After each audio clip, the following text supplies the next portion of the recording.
அவ்வளோ பிரச்சனை ஒண்ணுமே இல்லை. நான் ஓப்பனா கேட்குறேன். பீப் சாங்னு ஒரு சாங் வந்தது. அந்த சாங்ல அப்படி என்ன தப்பா இருந்தது? என்ன தப்பா இருந்தது? ஒண்ணுமே தப்பா இல்லையே. அதே டைம்ல ரிலீஸ் ஆன இன்னொரு பாட்டு அடிடா அவள உதடா அவளன்னு பாட்டு வந்தது. அது லைவா ஒபிஷியலா ரிலீஸ் ஆன பாட்டு. அதுக்கு நீங்க ஒண்ணுமே சொல்லல. அதுல ஒண்ணுமே இல்லையே. என்ன இருக்கு? அவரோட பிளட் நாங்கெல்லாம் எப்போவுமே அவருக்காக நாங்கள் நிற்போம். யார் இருக்காங்களோ இல்லையோ நாங்கள் அவருக்காக என்றைக்குமே பேசுவோம், என்றைக்குமே நிற்போம். அவருக்காக என்னன்னாலும் நாங்கள் அங்கே இருப்போம். நம்ம ஹீரோங்கிறது அவங்க எப்படி இருக்கணும் நம்ம சொல்லக்கூடாது. அவங்க அப்படி இருக்காங்கிறத பார்த்து தான் நம்ம ஃபேனாக இருக்கும். ஸோ அவங்க இப்படி தான் இருக்கணும், அவங்க இப்படி தான் இருக்கணும்னு சொல்கிறதுக்கு அப்படி சொன்னால் நம்ம ஃபேன்ஸே கிடையாது. அப்போ வந்து எஸ்டிஆர் வந்து கொஞ்சம் பேசிக்கிட்டு நிறைய வயலான இதெல்லாம் இருக்கு. நாங்கெல்லாம் படத்துக்கு ஃபேன் இல்லை ப்ரோ, எஸ்டிஆருக்கு ஃபேன். இருந்தாலும் ஹவுஸ்ஃபுல் ஆகி ஷோ ஃபுல்லாக டிக்கெட் ஃபுல்லாக சோல்ட் அவுட் ஆகி செலிப்ரேஷன், அந்த மாதிரி செலிப்ரேஷன் வந்து ரோகிணியில் மட்டும் எஸ்டிஆர் ஃபேன்ஸ் மட்டும்தான் முடியும்னு நினைக்கிறேன். ஏன்னா ரீரிலீஸ்க்கு அந்த அளவுக்கு ஃபேன்ஸ் செலிப்ரேஷன் பண்ணி நான் பார்த்ததே இல்லை. அதே மாதிரி வந்து இதில் 5 சாங்குமே இட்டு செம்ம இட்டு. அதே படம் சாங் போட்டு ரெண்டு டைம் போட்ட சாங் வந்து இந்த படத்தில் தான் நடந்துச்சு. நல்லா இருந்துச்சு, ரொம்ப பிடிச்சிருந்தது. இதே வைப்பில் ரிலீஸ் ஆச்சு. பட் வந்து எஸ்டிஆர் வந்து கொஞ்ச நாள் வந்து இண்டஸ்ட்ரியில் விட்டுட்டு திரும்பி கம்பேக் கொடுத்த மனுஷன்.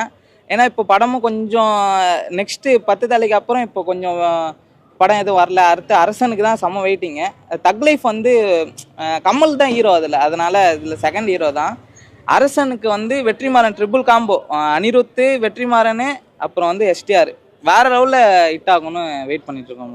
அதே மாதிரி ஆன்லைனில் வந்து எஸ்டிஆர் ஃபேன்ஸே போட்டு அடிப்பாங்கன்னு ஒரு இல்லை அது வந்து அப்போ வந்து எஸ்டிஆர் வந்து கொஞ்சம் பேசிக்கிட்டு நிறைய வயலான இதெல்லாம் இருக்குது. ஆத்மனா மாறுனதுலேருந்து மனுஷன் வந்து எங்கேயுமே பேசுறதை கம்மி பண்ணிட்டாரு. இப்போ முழுக்க வந்து ஃபேன்ஸுக்காக மட்டும்தான் இப்போ படம் நடிக்கிறேன் அப்படின்னு சொல்லிட்டு இருக்காரு மனுஷன். அதனால வந்து எங்களுக்கு பிரச்சனையே இல்லை. எஸ்டிஆர் பழைய ஃபேன்ஸ் எப்பயுமே விட்டு போக மாட்டாங்க. என்னோடய ஃபேவரட் மூவி சிலம்பாட்டம் ரொம்ப சூப்பராக இருந்தது. நாங்கள் ரொம்ப ஜாலியாக என்ஜாய் பண்ணோம். ஏன்னா இதோட செகண்ட் டைம் போடுறாங்க. எஸ்டிஆரோட எல்லா மூவியுமே ரீலீஸ் இந்த மாதிரி பண்ணால் எங்கள் ஃபேன்ஸ்க்கெலாம் நாங்கள் ஜாலியாக என்ஜாய் பண்ணுவோம். எங்களுக்குள்ளே ஒரு மோட்டிவேட் ஆகும். நாங்கள் எப்போவுமே ஃபோன்லேயே அதிகமாக பார்த்து இந்த மாதிரி நிறைய படம் டிவியில் பார்த்துக்கோம். இந்த மாதிரி ரீலீஸ் பண்ணால் நல்லாயிருக்கும். கோவில், குத்து, தம், காதல் அழிவதில்லை, வல்லவன். ஆன்லைன்ல வந்து நெகட்டிவா சிம்பு பத்தி நிறைய பேர் பேசுவாங்க. அவங்க ரசிகர்களே அவங்க ரொம்ப திட்டுவாங்கன்ற மாதிரி டாக்னா இருக்கு. அது எப்படி பாக்குறீங்க? அதெல்லாம் நாங்கள் கண்டுக்கவே மாட்டோம். ஏன்னா அப்படி பேசுகிறவங்களாம் வந்துட்டு எப்படின்னா ஒரு கமெண்ட் நான் ஒருத்தன் போடுறாங்கன்னா அவங்க தான் அப்படிப்பட்ட ஆளாக இருப்பாங்க. அப்படி உள்ள ஆள்னால தான் அவங்க அந்த மாதிரி போடுறாங்களே. அதெல்லாம் பார்த்து நம்ம ரியாக்ட் பண்ணிட்டு இருந்தால் நம்மளோட பீஸ்ஃபுல் தான் ஃபீல் ஆகும்.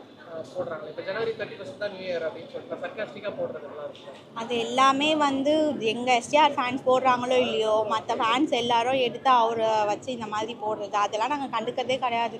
அவங்க யார் என்ன பண்ணாலும் எங்கள் படம் ரிலீஸ்னால் அன்றைக்கி நாங்கள் தான் மாஸ்.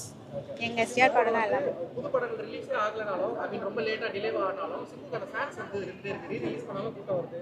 புது படங்கள் வந்தாலும் ஓப்பனிங் பயங்கரமாக இருக்குது. அது மட்டும் எதனால அப்படி? பிளட்டு அவரோட பிளட்டு நாங்கள்லாம் எப்போவுமே அவருக்காக நாங்கள் நிற்போம். யார் இருக்காங்களோ இல்லையோ நாங்கள் அவருக்காக என்றைக்குமே பேசுவோம், என்றைக்குமே நிற்போம். அவருக்காக என்னன்னாலும் நாங்கள் அங்கே இருப்போம்.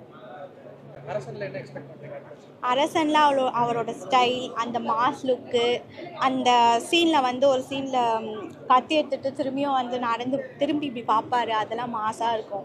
அந்த மூவி கதையோட அவரை ஸ்க்ரீனில் பார்க்கறதுக்காக நாங்கள் எக்ஸ்பெக்ட் பண்ணிகிட்ருக்கோம்.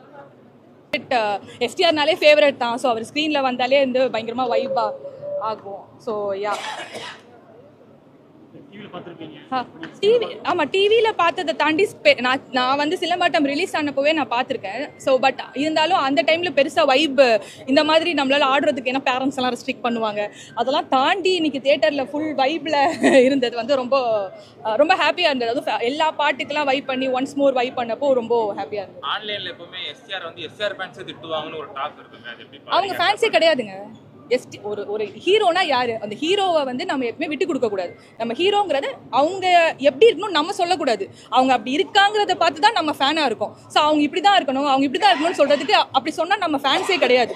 ஸோ ஸோ நம்ம ஒரு ஹீரோ எப்படி இருக்காருன்னா அவர் அப்படி திட்டுறாரு அப்படின்னா அவர் டிபி வச்சு திட்டுறவங்க யாருமே அவரோட உண்மையான ஃபேன்ஸ் கிடையாது. அவங்களுக்கு தயவு செஞ்சு அப்படி கூப்பிடாதீங்க. உண்மையான ஃபேன்ஸ்னா என்னானாலும் ஒருத்தர் பக்கத்தில் நிற்போம். நம்ம ஃபேமிலி சொல்லுவோம் இல்லையா, ஃப்ரெண்ட்ஸ் ஃபேமிலிலாம் பிரச்சனை வந்தாலும் கூட நிற்கிறவங்க தான் உண்மையான நண்பன் சொல்லிட்டு, அந்த மாதிரி தான் பிரச்சனை வந்தாலும் கூடவே நிற்கிறவங்க தான் உண்மையான ரசிகன். ஸோ அப்படிதான் இருக்கணும்னு நான் நினைக்கிறேன். இன்னொரு கிரிட்டிசிசம் சொல்லுவாங்க, ஒரு அனௌன்ஸ் பண்ற படங்களோட டிராப் ஆகிற படங்கள் அதிகமா இருக்கு. பிரச்சனை அவ்வளோ கொடுக்குறாங்க. அதை அவரா நான் நடிக்க மாட்டேன்னு சொல்லலையே, அவர் நான் இது பண்ண மாட்டேன்னு சொல்லலையே. உங்களுக்கு தெரியுமான்னு தெரியல, இப்போ கூட அந்த தேசிங் அண்ணா மூவிக்கு அவர் தான் he's like being so supportive. எப்படியா அந்த படத்தை ப்ராஜெக்ட் இது பண்ணணும்னு சொல்லிட்டு அவர் சப்போர்ட்டிவாக தான் இருக்காரு. அவரை சுற்றி அவ்வளோ பிரச்சனை ஒன்றுமே இல்லை. நான் ஓப்பனாக கேட்குறேன், பீப் சாங்னு ஒரு சாங் வந்தது. அந்த சாங்ல அப்படி என்ன தப்பா இருந்தது? என்ன தப்பா இருந்தது? ஒண்ணுமே தப்பா இல்லையே. அதே டைம்ல ரிலீஸ் ஆன இன்னொரு பாட்டு அடிடா அவள உதடா அவளன்னு பாட்டு வந்தது. அது லைவா ஒபிஷியலா ரிலீஸ் ஆன பாட்டு. அதுக்கு நீங்க ஒண்ணுமே சொல்லல. அதுல ஒண்ணுமே இல்லையே. என்ன இருக்கு அதுல? என்ன இதுக்கு? அதுவும் அது அன்அபிஷியலா ஒரு ஃப்ரெண்ட்ஸ் அவங்க வீட்டுல பாட்டு போட்டு வைப் பண்ண ஒரு பாட்டு, அன்அபிஷியலான ஒரு பாட்டு. அது அவங்க வீட்டுக்குள்ள கேட்ட ஒரு பாட்டை நீங்க திருட்டுத்தனமா அதை லீக் பண்ணி அதுக்கு அவரை பிடிச்சி இப்படி பண்ணீங்க அப்படின்னா அஃப்கோர்ஸ் அதுல ஒரு வேர்டு கூட, அந்த ஒரே ஒரு வேர்டு தான் தப்பு. அதுவுமே அது பீப் தான் போட்டாரு. பொண்ணுங்களை திட்டாத ஒன்ன திட்டிக்கோன்னாரு. அவரை அடி அவளை குத்து அவளை வெட்டு அவளை நான் பாடினாரு இல்லையே. அப்போ அந்த டைம்ல அவரை அவரோட பேரை காலி பண்றதுக்கு நிறைய பேர் சுத்திட்டு இருந்தாங்க. அதனால அவங்க அதெல்லாம் பண்ணாங்க. அப்பவே நாங்களும் ஆனா பேசணும், நாங்க தெரியல அந்த டைம். ஸோ யா, அவர் எப்பயுமே கம்பேக்ல தான் இருக்காரு. அது என்ன புதுசா கம்பேக் கொடுக்கணும்? இப்போ நீங்க உள்ள பார்த்துருந்தீங்கன்னா தெரிஞ்சிருக்கும். அவருக்கு கம்பேக் அப்படின்லாம் எதுவும் கிடையாது. அவரே ஒரு இன்டர்வியூல சொல்லியிருப்பாரு, 10 வருஷம் கழிச்சு நான் படமே பண்ணாம நான் திரும்பி ஒரு படம் பண்ணா கூட எனக்குன்னு ஒரு குரூப் ஆஃப் ஃபேன்ஸ் இருப்பாங்க, எனக்குன்னு ஒரு கை தட்டுவாங்க அப்படின்னு சொல்லிட்டு. ஸோ கம்பேக் கொடுக்கணும்னு அவசியம் கிடையாது. எப்பயுமே அவருக்கு ஒரு கிரேஸ் இருக்கு.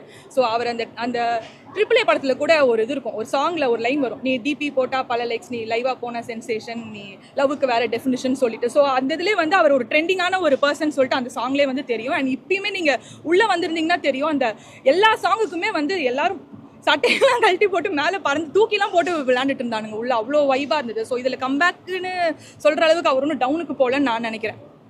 வருஷத்துக்கு ஒரு படம் தான் வருது, சம்டைம்ஸ் அதுவே வர மாட்டேங்குது. பட் இருந்தாலும் இந்த கிரேஸ் இருந்துட்டே இருக்கு. நாங்கெல்லாம் படத்துக்கு ஃபேன் இல்லை ப்ரோ, எஸ்டிஆருக்கு ஃபேன். ஸோ அவர் படம் பண்றாரோ இல்லையோ, அவர் ஒரு பர்சனாக எங்களுக்கு ரொம்ப பிடிக்கும். ஸோ அவர் என்ன பண்றாரு பண்ணலங்கிற தாண்டி இப்போ எங்களே ஒரு ஹியூமன் பீயிங்காக அவர் மோல்ட் பண்றாரு. நம்ம லைக் எல்லா ஃபேன்ஸையுமே இப்படி தான் இருக்கணும். ஏன்னா மற்ற ஹீரோஸ் எல்லாம் கட் அவுட் வைங்க, இது பண்ணுங்க, அவங்களுக்கு பேனர் அடிச்சுக்கிட்டு ஒரு சோஷியல் மீடியா டீம் செட் பண்ணிட்டு எல்லாரும் அகைன்ஸ்டா நெகட்டிவிட்டி அப்படிலாம் பேசிட்டு இருக்காங்க. ஆனால் இவர் அரசன் ப்ரோமோல கூட என் ரசிகர்களுக்கு நான் என்ன சொல்றேன் அப்படின்னா, இல்லாத பீப்புளுக்கு நீங்க போய் சாப்பாடு கொடுங்கன்னு தான் சொல்றாரு. எனக்கு இது பண்ணுங்க, எனக்கு அது பண்ணுங்கன்னு சொல்லலை. ஸோ ஆஸ் அ பர்சனாக அவர் அப்படி இருக்கும்போது we can also இது